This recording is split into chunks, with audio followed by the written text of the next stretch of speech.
नमस्कार श्रोताओं, आप सभी का शारदा चैनल में स्वागत है। श्रोताओं, 26 जुलाई 1999 ये वो दिन है जब हिंदुस्तान की सेना ने कारगिल में पाकिस्तानी सेना को खदेड़ते हुए अपनी विजय का परचम लहराया था और इसी दिन से हर साल 26 जुलाई करगिल विजय दिवस के रूप में मनाया जा रहा है। तो आइए इस ऐतिहासिक दिवस पर हम सुनते हैं एक स्पेशल इंटरव्यू जिसमें भाग ले रहे हैं ब्रिगेडियर डॉक्टर विजय सागर धीमान जी और इनके साथ बातचीत कर रहे हैं रेडियो शारदा के फाउंडर डायरेक्टर रमेश हांगलू जी। आइए सुनते हैं।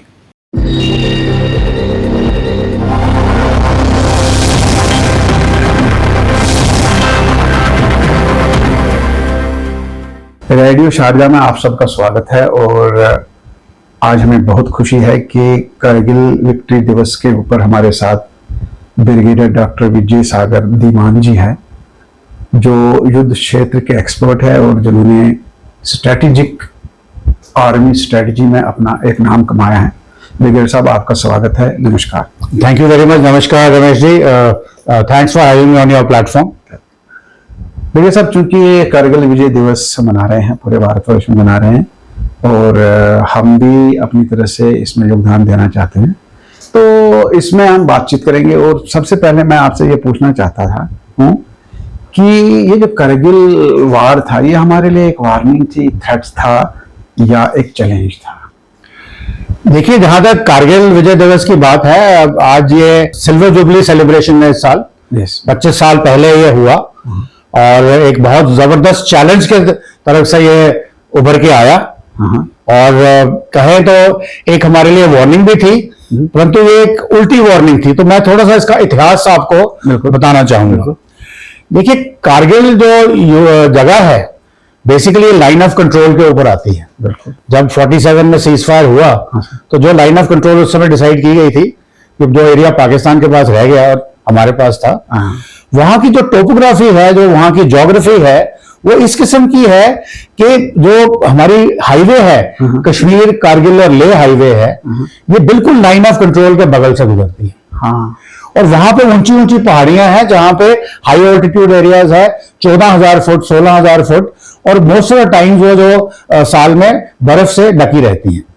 तो वहां पे क्या है कि हालांकि हम उनको वहां पे हमारी चौकियां हैं, उनको हमने ऑक्यूपाई किया और करते थे, परंतु वो एरिया इतना दुर्गम था उस वक्त और वहां रहना ना के बराबर पॉसिबल नहीं था। तो प्रैक्टिस क्या थी कि जैसे ही वो बर्फ पड़नी शुरू होती है, वहां पे रहना बिल्कुल अनकंफर्टेबल हो जाता है, इम्पॉसिबल हो जाता है, तो वहां से फोर्सेस जो थी वो विड्रॉ कर लेती थी। और जब वैसे ही मौसम इंप्रूव होता था, करीबन मार्च के महीने के आसपास, वो फिर से वापस जाके ऑक्यूपाई करते थे और पाकिस्तान के साथ एक पैरिटी बनाई हुई थी। अब ब्रिगेडियर परवेज मुशर्रफ जो बाद में जनरल परवेज बने और पाकिस्तान के प्रेसिडेंट भी बने, वो एक खास कमांडो यूनिट के हिस्सा थे।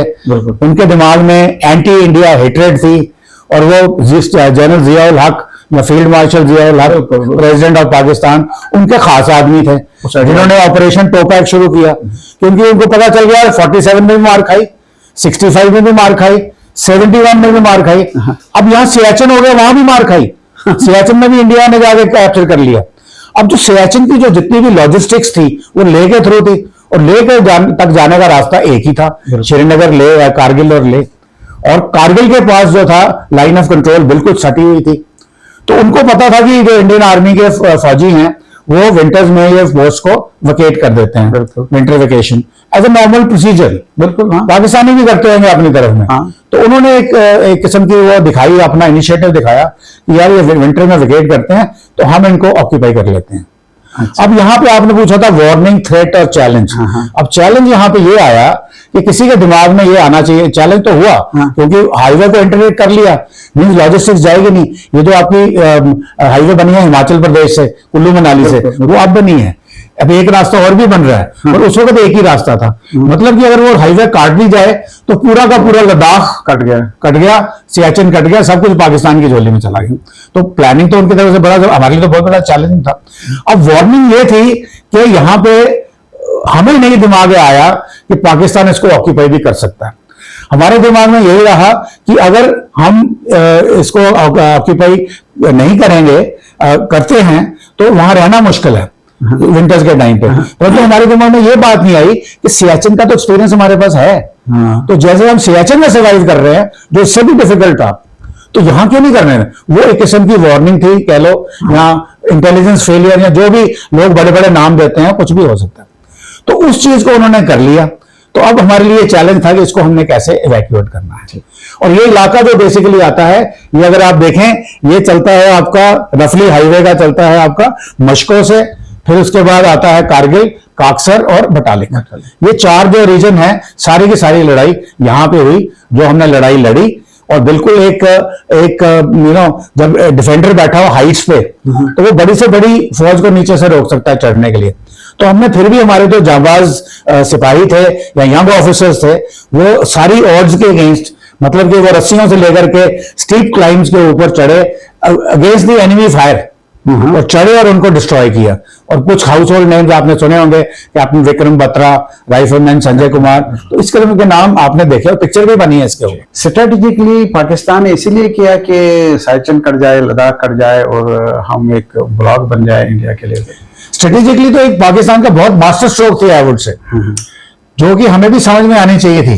पर वहां पे हम कहते हैं इंटेलिजेंस फेलियर था। अब बहुत सारे ब्लेम गेम चलती है, परंतु फैक्ट ये था कि वो विंटर वेकेटेड पोस्ट थी, जिनको पाकिस्तानियों ने ऑक्यूपाई किया। तो हमारे कुछ चरवाहे थे जिन्होंने आइडेंटिफाई किया, तो उन्होंने बताया आके कि पाकिस्तान के कुछ लोग आए हैं। और पाकिस्तान की हालत ये थी कि वो मानने को तैयार नहीं था कि हमारे फौजी हैं। वो कह रहे थे कि ये फ्रीडम फाइटर्स हैं। वो तो आज भी नहीं मानते। बिल्कुल आज भी नहीं मानते।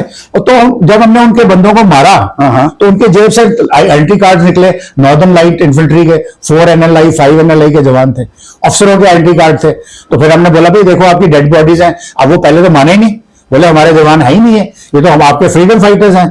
दुनिया को ये बताना चाहते थे कि कश्मीर जो है पाकिस्तान का है, वहां के लोग इंडिया के अगेंस्ट नहीं रहना चाहते, पाकिस्तान के साथ रहना चाहते हैं, तो वो बताना चाहते थे। तो फिर हमने उनको उनका प्रॉपर बरियल किया, जो किसी आर्मी ने वर्ल्ड में नहीं किया, मुस्लिम रिवाजों के मुताबिक उनको काफी इज्जत के साथ। सो मच सो कि उनके एक ऑफिसर है जो शहीद हो गए, क्योंकि उसकी उनकी बहादुरी हमने देखी थी।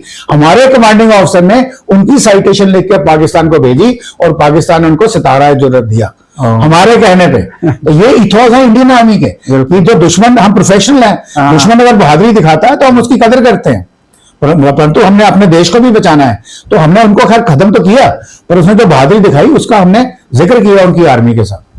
ब्रिगेडियर साहब, जैसे आपने ये बहुत अच्छी तरह से समझाया कि इसकी स्ट्रेटजी क्या थी और वार्निंग क्या थी, थ्रेट क्या था, लेकिन जिस तरीके से प्रोफेशनली इंडियन आर्मी ने इस चीज को मैनेज किया, तो क्या पाकिस्तान सबक सीख गया कुछ ना कुछ, या अभी भी वो लड़खड़ाते हैं? देखिए, पाकिस्तान की जो फितरत है ना, वो है सबक नहीं सीखने की। 47 में 100 डोगरे जम्मू कश्मीर स्टेट आर्मी ने 6000 कबालियों को led by the Pakistani officers को 4 दिन तक रोक के रखा, 7 घंटे के स्ट्रेच पे, मुजफ्फराबाद को कश्मीर नहीं पहुंचने दिया। बिल्कुल। 65 वॉर में हमने ऑलमोस्ट लाहौर जीत लिया था। बिल्कुल। उन्होंने जो ऑपरेशन जिब्राल्टर किया था, अपने प्रोपेगेंडा का पैराट्रूपर्स भेजे थे कश्मीर के अंदर, कश्मीर के लोगों ने उनका साथ नहीं दिया, फिर उन्होंने मुंह की खाई। फिर 71 में तो हमने उनके 2 हिस्से कर दिए। तो इसके बावजूद भी उनको अकल नहीं आई। फिर सियाचिन में जब सियाचिन की बात हुई तो हमने उनसे पहले ऑक्यूपाई कर लिया। तो वो सबक नहीं सीखते। उसका रीजन ये है कि पाकिस्तानी आर्मी अगर इंडियन आर्मी की थ्रेट को निगेट कर दे या इनमें पीस हो जाए, तो पाकिस्तानी आर्मी को कोई अस्तित्व ही नहीं है, तो जरूरत क्या है? आजकल थोड़ा सा अफगानिस्तान ने उनको तंग किया हुआ है, तो उनके दिमाग में कीड़ा घुसा हुआ है। एक रेडिकलाइजेशन तरीके से सोच रहे हैं कि कश्मीर हम ले लेंगे। पूरी दुनिया को पता है, अब दुनिया में कोई सीरियसली लेता ही नहीं उनकी बात को। बिल्कुल। और हमने बोला कि 1972 के बाद जब हमने उनसे शिमला समझौता कर लिया, मींस अभी हमारा जो कुछ भी होना बाइलैटरल होना। अब वो दहशतगर्दी फैलाए जाते हैं, और अभी आपको पता है जम्मू कश्मीर में, जम्मू संभाग में इस वक्त हर डिस्ट्रिक्ट में ऑपरेशन चल रहा है 10 के 10 में, और उनको मुंह की पड़ रही है। विद इन 5-6 डेज में यहां से भी इनको भगा देंगे। यही मेरा अगला सवाल था और आखिरी सवाल था कि अब हमें भी कहीं ना कहीं ऐसा सतर्क होना चाहेगा, जैसे आपने कहा कि साइकोलॉजिकल वार वो लड़ रहे हैं। अब फिजिकल वार में तो वो कभी ना जीत जाएंगे ना जीत पाएंगे, तो साइकोलॉजिकल वार लड़ रहे हैं और लोगों को गुमराह भी कर रहे हैं। तो इसमें क्या अभी भारत अलर्ट है, और भारत ने क्या अभी एक स्ट्रांग पोजीशन इसमें ली है? देखिए, जहां तक पाकिस्तान के साथ रिश्तों का सवाल है, ये एक नेवर एंडिंग लड़ाई है। मुझे नहीं लगता कि पाकिस्तान में कभी कोई ऐसी गवर्नमेंट आएगी या ऐसी कोई मिलिट्री लीडरशिप आएगी जो साथ मिलकर बैठेंगे। और हालांकि इस वक्त पाकिस्तान के जो बुद्धिजीवी हैं उन्होंने सोचना शुरू कर दिया है, पाकिस्तान के यूथ ने सोचना शुरू कर दिया है कि देखो हम इंडिया से लड़ रहे थे और हम कहां रह गए, और इंडिया चांद पे पहुंच गया। बिल्कुल। और वहां पे इवन जो उनका सोशल मीडिया है वो कहता है मोदी जी चाहिए हमको प्राइम मिनिस्टर, ऐसा प्राइम मिनिस्टर हमें भी चाहिए। परंतु ये पाकिस्तान की आईएसआई होने नहीं देगी, और उसके पीछे सीआईए की बैकिंग भी है, बड़े बड़े कंट्रीज की भी बैकिंग है जहां से उनको पैसे मिलते हैं। तो ये हमें लड़ाई लड़नी है डिप्लोमेटिक लेवल पे, पॉलिटिकल लेवल पे, मिलिट्री लेवल पे और प्रोपेगेंडा लेवल पे, जिसको आप इंफॉर्मेशन वॉरफेयर भी कहते हैं। तो ये 4 डिफरेंट किस्म की लड़ाइयां हैं और सब लड़ी जा रही हैं हर लेवल पे। अब चूंकि सबसे जो इंपॉर्टेंट जो है वो है मिलिट्री और इंफॉर्मेशन वॉरफेयर, बाकी जगह तो हम वेल अप हैं। अब यहां क्या है कि इनिशिएटिव जो होता है वो हमेशा अटैकर के पास होता है। तो इस इलाके में जो दहशतगर्द है वो अटैकर है और हम डिफेंडर है। तो जैसे अभी आपने देखा पहले कश्मीर में किया, आर्टिकल 370 हटा तो वहां हमने शिकंजा कसा, फिर रजौरी पुंछ में गए वहां खचा, तो अभी ये जम्मू में है। और अभी जम्मू में इनकी जो पूरी स्ट्रैटेजी है, इनके जो हम एनालाइज करते हैं जिस तरीके से 10 के 10 डिस्ट्रिक्ट में ऑपरेशन चल रहे हैं, बड़े ही हाईली कोऑर्डिनेटेड वेल प्लान तरीके से हैं।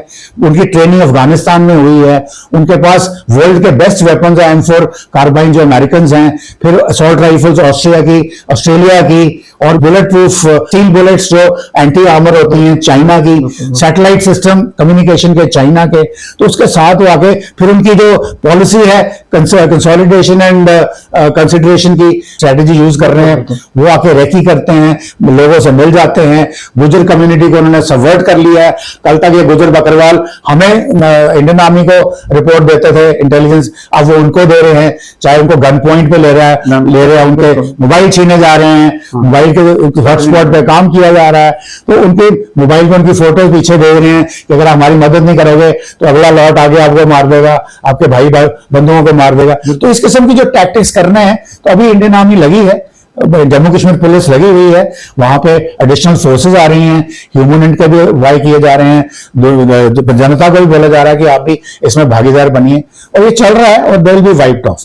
पर पाकिस्तान को समझाना बड़ा मुश्किल है।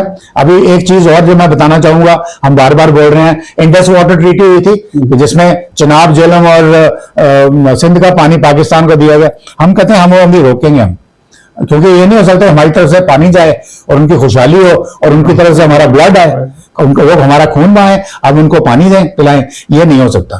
तो ये धीरे धीरे जो क्वेश्चंस हैं इनको एड्रेस हो रहे हैं। तो पाकिस्तान को सबक तो सिखाना है ही है, परंतु थोड़ी ये कहते हैं ना वो कुत्ते की धूम है जो टेढ़ी की टेढ़ी रहती है।